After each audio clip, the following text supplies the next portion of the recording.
ऐसा उत्पाद जो हर सुबह की चाय से लेकर बच्चों के टिफिन तक और मिठाई की दुकानों से लेकर होटलों की रसोई तक हर जगह अनिवार्य है। जी हाँ, हम बात कर रहे हैं डेयरी उत्पादों की। दूध और दूध से बने पदार्थ इंसान की जरूरत की नहीं बल्कि हमारी परंपरा और संस्कृति का भी हिस्सा है। और यही कारण है कि डेयरी उत्पादों से जुड़ी फैक्ट्रियां आने वाले समय में सबसे अधिक मुनाफा देने वाली फैक्ट्रियों में गिनी जाएंगी। भारत दुनिया का सबसे बड़ा दूध उत्पादक देश है और यहाँ की आबादी इतनी विशाल है कि दूध और उससे बने उत्पादों की मांग कभी कम नहीं होती। यही वजह है कि डेयरी उत्पाद फैक्ट्रियों का व्यवसाय एक स्थायी और दीर्घकालिक अवसर है। आइए अब उन 5 बड़े डेयरी प्रोडक्ट फैक्ट्री आइडियाज के बारे में विस्तार से समझे जो आने वाले समय में बेहद लाभकारी साबित हो सकते हैं। सबसे पहले बात करते हैं उस उत्पाद की जो हर भारतीय घर का हिस्सा है और बिना जिसके दिन की शुरुआत अधूरी लगती है। यह है दूध पैकेजिंग और प्रोसेसिंग फैक्ट्री। कच्चे दूध को सीधे किसान से लेकर साफ सुथरी तकनीक से पैक करके मार्केट तक पहुंचाना आज के समय की सबसे बड़ी जरूरत है। पहले के जमाने में लोग सीधे डेयरी से दूध खरीदते थे, लेकिन अब शहरी जीवन शैली में लोग पैक दूध को ज्यादा प्राथमिकता देने लगे हैं।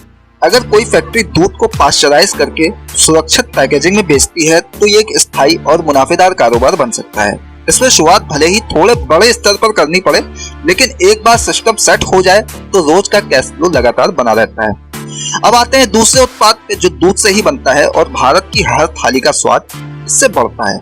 यह देशी घी। शुद्ध देशी घी का महत्व तो आप सब जानते ही हैं, चाहे त्योहारों में मिठाइयां बननी हो या रोजमर्रा की रसोई में तड़का लगाना हो, घी का प्रयोग हर जगह होता है। लोग इसके स्वाद और सेहत दोनों के लिए इसे अपनाते हैं। घी बनाने की फैक्ट्री में दूध से निकली क्रीम और मक्खन का इस्तेमाल किया जाता है। सबसे खास बात यह है कि घी की शेल्फ लाइफ लंबी होती है, यानी इसे ज्यादा लंबे समय तक बिना खराब हुए रखा जा सकता है। इसका मतलब यह है कि अगर उत्पादन 1000 लीटर प्रतिदिन भी हो तो इसे तुरंत बेचने की जल्दी नहीं रहती है, बल्कि बाजार की मांग के हिसाब से इसे बेचा जा सकता है। तीसरा व्यापार है पनीर निर्माण फैक्ट्री। पनीर भारतीय खान पान का अभिन्न हिस्सा है और होटल, रेस्टोरेंट, कैटरिंग सर्विस, शादी पार्टी हर जगह इसकी भारी खपत होती है। शाकाहारी लोगों के लिए यह सबसे बड़ा प्रोटीन स्रोत माना जाता है। पनीर फैक्ट्री में दूध से पनीर जमाकर उसे अलग अलग आकारों और पैकेजिंग में बेचा जाता है। इसकी खासियत यह है कि इसमें निवेश अपेक्षाकृत कम होता है और मार्केट की मांग हमेशा बनी रहती है। अगर कोई फैक्ट्री प्रतिदिन 500 किलो भी पनीर बनाती है तो आसानी से स्थानीय बाजार, दुकानों और रेस्टोरेंट को सप्लाई कर सकती है। इस काम में ग्राहक हमेशा बने रहते हैं क्योंकि ताजा पनीर हर जगह लगातार चाहिए। अब बारी आती है चौथे व्यवसाय की जो भारतीय मिठाइयों और त्योहारों में सबसे अधिक मांगा जाता है, मावा या खोया निर्माण फैक्ट्री। भारत के किसी भी हिस्से में चले जाइए, लड्डू, बर्फी, गुलाब जामुन, पेड़ा, रसगुल्ला, लगभग हर मिठाई मावा पर आधारित होती है। मावा की मांग साल भर बनी रहती है, लेकिन शादी ब्याह और त्योहारों के सीजन में कई गुना बढ़ जाती है। यही कारण है कि मावा निर्माण फैक्ट्री एक बेहद स्थायी और लाभकारी बिजनेस है। दूध को उबालकर गाढ़ा करके मावा तैयार किया जाता है और पैकिंग करके मार्केट तक पहुंचाया जाता है। अगर प्रतिदिन केवल 500 लीटर दूध से मावा तैयार किया जाए तो भी अच्छा मुनाफा कमाया जा सकता है और अगर उत्पादन का स्तर बढ़ा दिया जाए तो ये कारोबार कई गुना बढ़ सकता है। पांचवा और बेहद अहम डेयरी उत्पाद है दही और फ्लेवर्ड योगर्ट। पहले दही लोग घर में ही जमाते थे, लेकिन अब शहरी व्यस्त जीवन शैली में लोग रेडीमेड पैक दही को प्राथमिकता देते हैं। खासकर युवा पीढ़ी और स्वास्थ्य के प्रति जागरूक लोग ज्यादा पसंद कर रहे हैं। स्ट्रॉबेरी, मैंगो, ब्लूबेरी जैसे फ्लेवर आजकल भारतीय बाजार में लोकप्रिय हो चुके हैं। दही और योगर्ट की फैक्ट्री शुरू करना आज के समय में सबसे बड़ी जरूरत है, क्योंकि हेल्थी और रेडी टू ईट फूड की मांग लगातार बढ़ रही है। अगर कोई फैक्ट्री रोज केवल 2000 कप भी दही तैयार करती है तो ये आसानी से बड़े सुपरमार्केट और किराना स्टोर में सप्लाई हो सकता है। इन 5 फैक्ट्रियों की खासियत यह है कि ये एक दूसरे से जुड़ी हुई हैं, यानी अगर दूध की सप्लाई मजबूत है तो इन सभी फैक्ट्रियों को साथ साथ बढ़ाया जा सकता है। उदाहरण के तौर पर दूध से आप पनीर और मावा बना सकते हैं, बची हुई क्रीम से घी बना सकते हैं और बचा हुआ दूध पैकेजिंग या दही बनाने में उपयोग कर सकते हैं। इसका मतलब ये है कि अगर कोई उद्यमी इन उत्पादों को एक साथ जोड़कर काम करे तो वो वेस्टेज को कम करके मुनाफे को कई गुना बढ़ा सकता है। अब सोचिए एक ऐसी फैक्ट्री जो एक ही जगह दूध पैकेजिंग, पनीर, घी और दही सभी का उत्पादन करे तो उसका व्यापार कितना मजबूत हो सकता है। लेकिन फैक्ट्री में प्रोसेस होकर बड़ी कमाई का जरिया बन जाते हैं। अक्सर हम दूध, पनीर या दही जैसे आम डेयरी प्रोडक्ट की बात करते हैं, लेकिन इनसे आगे बढ़कर ऐसे कई प्रोडक्ट हैं जिनकी मांग भारत में ही नहीं बल्कि पूरी दुनिया में लगातार बढ़ रही है।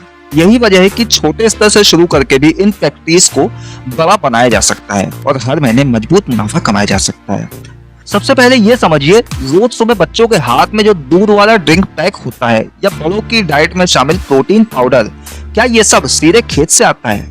बिल्कुल नहीं, ये सब फैक्ट्री प्रोसेसिंग का ही कमाल होता है। इसी तरह आजकल लोग हेल्थ कॉन्शियस हो चुके हैं और डेयरी व सब्जियों से जुड़े प्रोडक्ट की डिमांड पहले से कहीं ज्यादा बढ़ गई है। अब आइए एक एक करके समझते हैं ऐसे 5 नए और यूनिक डेयरी व उससे जुड़े उत्पादों की फैक्ट्री आइडिया जिनसे भविष्य में बड़ा बिजनेस खड़ा किया जा सकता है। सबसे पहला बिजनेस है dairy based health supplement factory. आजकल शहरों में जिम जाने वालों और फिटनेस लवर लोगों की संख्या लगातार बढ़ रही है। वो प्रोटीन शेक, वे पाउडर और हेल्थ सप्लीमेंट पर हर महीने हजारों तक खर्च करते हैं। ये प्रोडक्ट असल में दूध से निकलने वाले वे से बनाए जाते हैं। जब दूध से पनीर या चीज बनता है तब जो पानी अलग हो जाता है वही वे कहलाता है। यही वे पाउडर और ड्रिंक सप्लीमेंट की नींव है। भारत में फिटनेस इंडस्ट्री बूम पर है। ऐसे में हेल्थ सप्लीमेंट बनाने वाली फैक्ट्री एक बेहतरीन बिजनेस बन सकती है। छोटे स्तर पर मशीनरी लगाकर शुरुआत की जा सकती है और बाद में से बड़े पैमाने तक बढ़ाया जा सकता है। दूसरा बिजनेस है फ्लेवर मिल्क और ड्रिंक प्रोसेसिंग फैक्ट्री। बच्चों और युवाओं को दूध से ज्यादा चॉकलेट, मिल्क, स्ट्रॉबेरी मिल्क या मसाला ड्रिंक पसंद आता है। यही कारण है कि फ्लेवर मिल्क का मार्केट दिन प्रतिदिन बड़ा हो रहा है। डेयरी कंपनियां इसे टेट्रा पैक और बोतल में बेचकर अच्छे पैसे कमा रही हैं।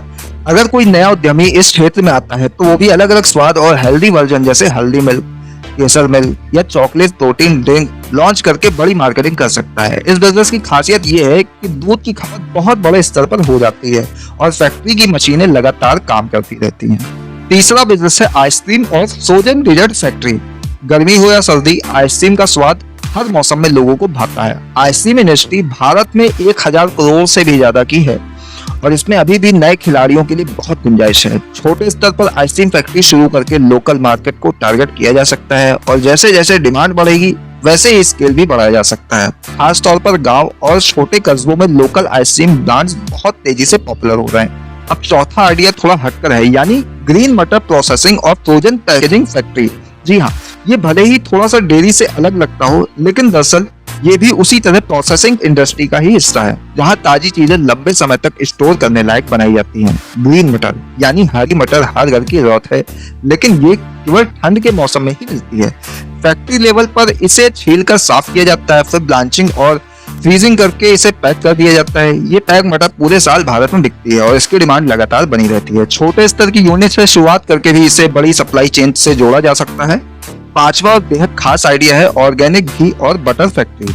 आजकल लोग हेल्दी खाने की तरफ लौट रहे हैं और ऑर्गेनिक प्रोडक्ट की डिमांड तेजी से बढ़ रही है। घी और बटर हर घर की जरूरत है, लेकिन अगर ऑर्गेनिक तरीके से बने हों तो इनका दाम कई गुना बढ़ जाता है और हर ग्राहक इसे खरीदने के लिए तैयार भी रहते हैं।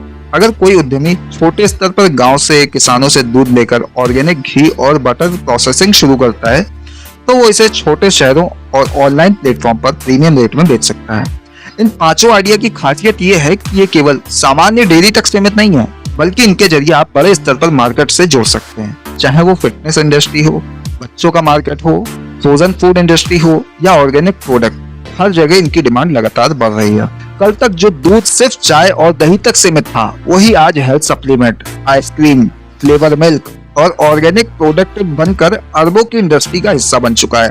यही बदलाव बताता है कि समय के साथ में खाने पीने की आदतें बदल रही हैं और बिजनेस का स्कोप पहले से कहीं ज्यादा बढ़ रहा है। अब आपसे एक सवाल, अगर आपके पास मौका हो तो आप किस फैक्ट्री आइडिया को चुनना चाहेंगे और क्यों? नीचे कमेंट करके जरूर बताइए। वीडियो पसंद आया हो तो लाइक कीजिए, शेयर कीजिए और ऐसे ही बिजनेस आइडियाज के लिए जुड़े रहिए। फिलहाल के लिए इतना ही, दीजिए इजाजत। नमस्कार।